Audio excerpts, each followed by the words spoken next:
میں نے ایک واقعہ پڑھا تھا ظہیر الدین بابر کے بارے میں۔ ایک بار وہ شدید جلد کی بیماری میں مبتلا ہو گیا۔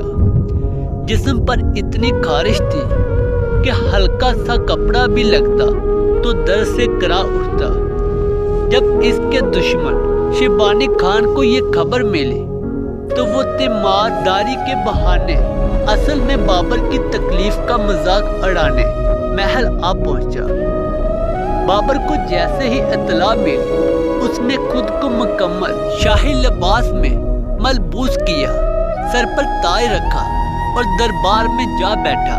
سارا دن وہ شیبانی خان کے ساتھ گزارا، حتیٰ کہ کھانے کی میز بھی شیئر کی، مگر تکلیف کا ذرا سا اشارہ بھی چہرے یا آواز پر ظاہر نہ ہونے دیا۔ شیبانی مایوس ہو کر واپس لوٹ گیا۔ جیسے ہی وہ گیا بابر نے اپنے کپڑے اتار دیے۔ درباریوں نے دیکھا اس کا جسم سرخ ہو چکا تھا اور ابلے ابھرے ہوئے تھے۔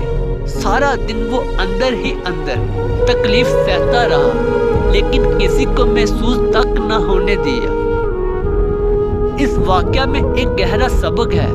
دنیا ہمارے درد، غربت، ناکامی یا بیماری سے بے نیاز ہے۔